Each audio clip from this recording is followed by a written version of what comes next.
Of the three questions that Aero-News news teams put before the aviation professionals and airshow performers here at ICAS 2007 was a question that looked a little bit at the current culture, the consciousness of America and what they're looking to do for entertainment. We are in an iPod generation. Everything's newer, glitzier, moster, better, faster, what have you.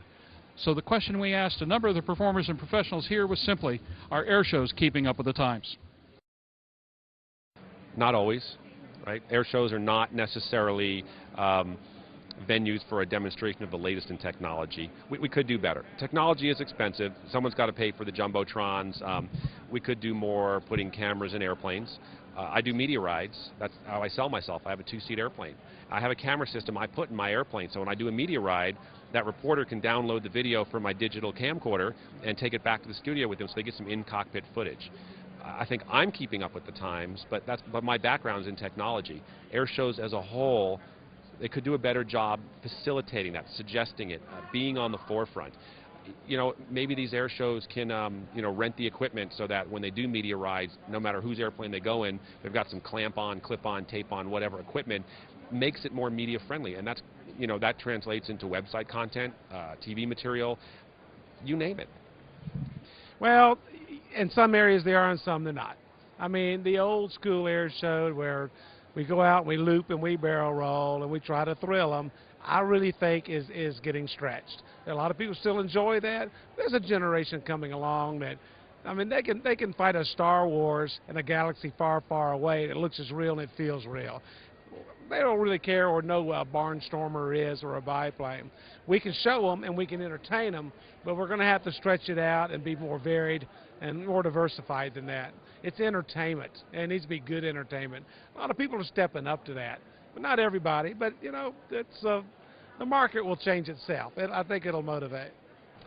Well, I guess we are probably slightly behind, you know. I mean, I do have an iPod, you know, but of course there's much more to it in these days, you know. I mean, what becomes a little more popular now is those big videotrons, those jumbotrons, those large screens. But it is difficult in this business to adjust to it because performers need those cameras in the aircraft, and that data, you know, the picture, they have to be transmitted live right away, you know, and it would be difficult actually to install that equipment in some aircraft. But as the equipment gets smaller and lighter, it will become more and more possible, easier, and we will get slowly and surely we will get into that direction. Aero-TV is brought to you by...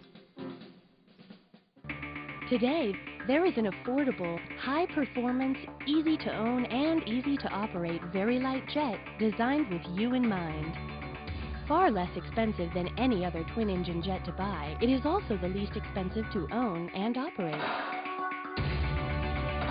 It is the Eclipse 500, the jet that's easy to buy, easy to fly, and fun to own.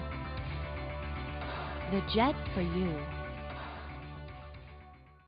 Now, back to Aero-TV.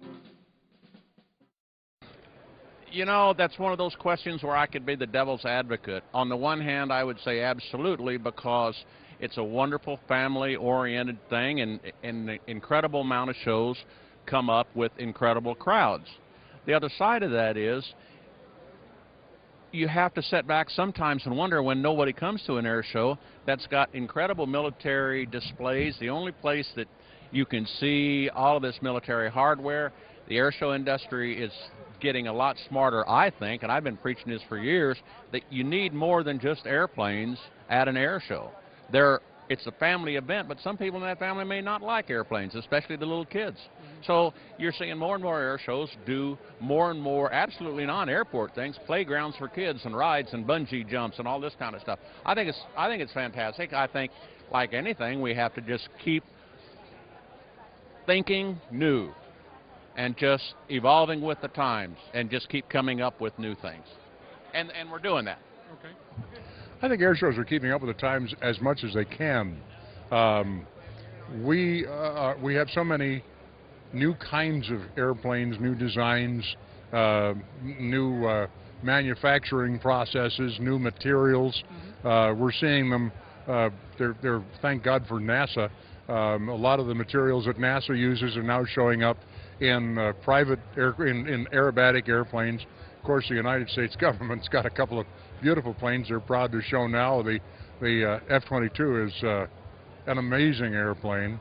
And as for the, saying we're in the iPod generation, right now, organizations like Aero-News is downloadable. There are services. I do the Reno Air Races.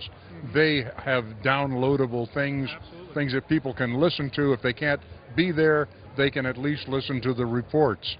Now with things like YouTube, there's streaming video immediately after an event, so they can watch Reno, watch Rare Bear run away from the field after having sort of held back the rest of the week. And I get a big smile when I think of that because it was Rare Bear and everybody else at Reno. I think that the shows are keeping up with it as best they can.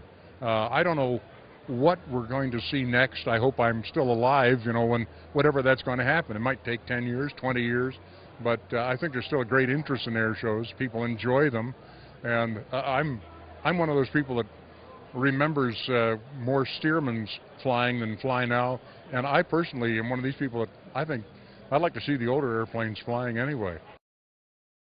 Aero-TV is brought to you by Cirrus aircraft have always been easy to fly. Now they're easier than ever to buy. A complete line of ownership programs gives you everything you need to purchase, trade, finance, lease, insure, and warranty your Cirrus. There's even an ownership program for non-pilots. The Cirrus Access Pilot can teach you how to fly or fly the plane for you. Find out more at www.cirrusdesign.com. Cirrus, for the love of flying. Now, back to Aero-TV. They're working on it. It's been a, television's always been a hard one to crack for us. It's been one of the big ones, but even that's starting to come around. All those gizmos and gadgets are making us finally figure out a way to get the television coverage that we've never been able to make it television viewer friendly. But that's starting to happen, and that's what's making that happen. So yes, that's coming around also. It's more exciting every day. Not yet. I don't think air shows are keeping up. I think Red Bull has done a fabulous job for keeping up, and it's really helped our whole industry. And it's all about the technology.